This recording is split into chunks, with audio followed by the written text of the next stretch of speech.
പലതരത്തിലുള്ള സ്നാക്ക് നിങ്ങൾ ട്രൈ ചെയ്തിട്ടുണ്ടാവും. എന്നാൽ ഇതുപോലൊരു സ്നാക്ക് നിങ്ങളുടെ ജീവിതത്തിൽ ട്രൈ ചെയ്തിട്ടില്ലെങ്കിൽ ഉറപ്പായിട്ടും ഒന്ന് കമൻറ്റ് ചെയ്തേക്കണേ. നല്ല ടേസ്റ്റി ആയിട്ട് നല്ലൊരു അടിപൊളി സ്നാക്കിൻ്റെ റെസിപ്പിയാണ് കേട്ടോ കാണിക്കുന്നത്. അപ്പോൾ ഇന്ന് നോമ്പ് തുറക്കുന്ന സമയത്ത് ഇതന്നെ ആയിക്കോട്ടെ അല്ലേ.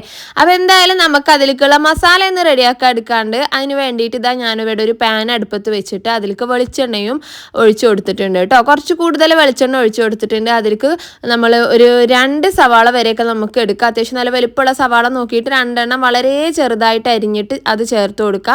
കൂടെ തന്നെ ഒരു ക്യാപ്സിക്കം കൂടി ചെറുതായി അരിഞ്ഞ് അതും കൂടെ ചേർത്ത് നല്ലോണം വഴറ്റി കൊടുക്കണം കേട്ടോ.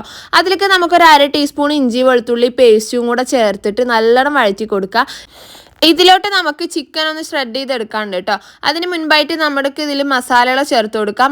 ഒരു 1/4 ടീസ്പൂണോളം മഞ്ഞൾപ്പൊടി ചേർത്ത് കൊടുക്കാം. 1/2 ടീസ്പൂണിന് മുകളിൽ മുളക് പൊടിയും ഒരു 3/4 ടീസ്പൂണോളം നമുക്ക് ചിക്കൻ മസാലയും ചേർത്ത് കൊടുക്കാം കേട്ടോ. ചിക്കൻ മസാല ഇല്ലെങ്കിൽ ഗരം മസാലപ്പൊടി ചേർത്താൽ മതി. 1/4 ടീസ്പൂണ് കുരുമുളക് പൊടിയും കൂടി ചേർത്തിട്ട് നമുക്കിതെല്ലാം കൂടി നന്നായിട്ട് വഴറ്റി കൊടുക്കണം. നന്നായിട്ട് എല്ലാം കൂടി ഒന്ന് വഴണ്ട് വന്നാൽ എണ്ണയൊക്കെ ഒന്ന് തെളിഞ്ഞ് വന്നാൽ അതിലോട്ടാണ് നമ്മൾ നേരത്തെ മിക്സിയിൽ അടിച്ചിട്ടുള്ള ഒരു ചിക്കൻ ചേർത്ത് കൊടുക്കുന്നത്. എല്ലൊന്നും ഇല്ലാത്ത സാധാരണ നമ്മളൊരു ചെസ് പീസിൻ്റെ ഒരൊറ്റ സൈഡിലുള്ള ഒരൊറ്റ പീസ് എടുത്താൽ മതി കേട്ടോ. അത് വെച്ചിട്ട് തന്നെ നമുക്ക് ഇഷ്ടം പോലെ ഉണ്ടാക്കി എടുക്കാൻ പറ്റും. അപ്പോൾ അത് നമുക്ക് ഇതുപോലെ മിക്സിയിൽ അടിച്ചിട്ട് നമ്മൾ ഈ ഒരു മസാലയിൽ നല്ലോണം മിക്സ് ചെയ്ത് കുറച്ച് മല്ലിയിലും കൂടെ ചേർത്താൽ നമ്മുടെ മസാല ഇവിടെ റെഡിയാണ് കേട്ടോ. ഇനി നമുക്ക് മസാലയിൽ പ്രത്യേകിച്ചൊന്നും ചേർക്കാമല്ല. നിങ്ങൾക്ക് വേണമെന്നുണ്ടെങ്കിൽ താല്പര്യം ഉണ്ടെങ്കിൽ കുറച്ച് കെച്ചപ്പ് കൂടെ ആഡ് ചെയ്താൽ നല്ല ടേസ്റ്റ് ഉണ്ടാവും. ഇനി നമുക്ക് ബ്രെഡ് വേണം. അത് നമുക്ക് ഇതുപോലൊരു ഉരുളിച്ചട്ടിയിലോ എന്തെങ്കിലും ഒരു ചട്ടിയിലോ കുറച്ച് വെള്ളം വെച്ചിട്ട് അതിൻ്റെ മുകളിലൊരു ഓട്ടപാത്രം വെച്ച് അതൊന്ന് ആവി കയറ്റി എടുക്കണം കേട്ടോ. അത് നമുക്ക് പരത്തി എടുക്കണമെന്നുണ്ടെങ്കിൽ പൊടിയാതെ പരത്തി എടുക്കണം എന്നുണ്ടെങ്കിൽ ഇതുപോലെ ആവി കയറ്റിയെടുത്താൽ നല്ല സോഫ്റ്റ് ആയിട്ട് കിട്ടും. എന്നിട്ട് ഇതേപോലെ നന്നായി പരത്തി കൊടുക്കണം.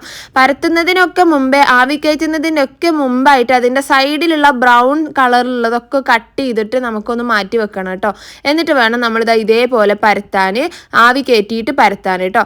അങ്ങനെ പരത്തിയെടുത്ത ശേഷം നമുക്ക് ഓരോന്നിനും ഇങ്ങനെ ക്രോസ് ആയിട്ടൊന്ന് കട്ട് ചെയ്ത് കൊടുക്കാം. ഇനി നമുക്ക് കുറച്ച് മൈദ എടുത്തിട്ട് ഒരു ലേശം വെള്ളത്തിൽ തിക്ക് പേസ്റ്റ് ഉണ്ടാക്കിയിട്ട് അതിൻ്റെ നമ്മൾ കുറുകെ മുറിച്ച ഭാഗത്ത് ഇങ്ങനെ നീളത്തിൽ ഇങ്ങനെ തേച്ച് കൊടുക്കുക. എന്നിട്ട് അതൊന്ന് മടക്കിയിട്ട് ഇങ്ങനെ ഒന്ന് ഒട്ടിച്ചു കൊടുത്താൽ നമുക്കൊരു ത്രികോണാകൃതിയിലൊരു ഷേപ്പിൽ നമുക്ക് കിട്ടും. അതിൽ ഫില്ല് ചെയ്യാനുള്ള ഒരു സ്ഥലം ഉണ്ടാവും. ഇത് നമ്മൾ ചെറിയ ബ്രെഡ് വെച്ചിട്ടാണ് ചെയ്തിട്ടുള്ള സാൻഡ്വിച്ച് ബ്രെഡൊക്കെ ആണെന്നുണ്ടെങ്കിൽ നമുക്ക് വളരെ സിമ്പിളായിട്ട് കുറച്ച് വലുപ്പത്തിൽ തന്നെ ഉണ്ടാക്കിയെടുക്കാൻ പറ്റും.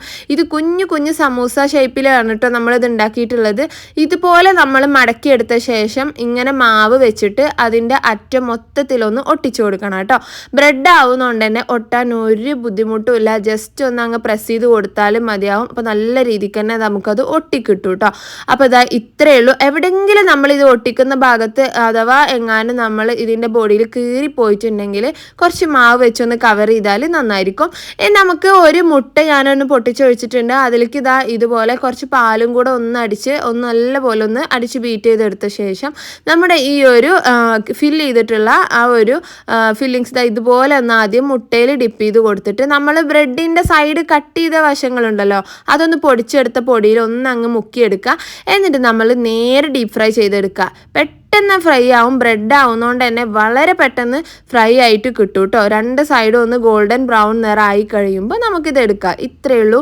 സിമ്പിളായിട്ട് ഉണ്ടാക്കാൻ പറ്റുന്ന ഒരു സ്നാക്കാണ്. എല്ലാവരും ട്രൈ ചെയ്ത് നോക്കിയിട്ട് ഇഷ്ടപ്പെട്ടാൽ നമ്മുടെ പേജ് ഒന്ന് ഫോളോ ചെയ്യണേ. അപ്പോൾ നമുക്ക് അടുത്ത നല്ലൊരു വീഡിയോ ആയിട്ട് കാണാം ഇൻഷാ അല്ലാ. Thank you.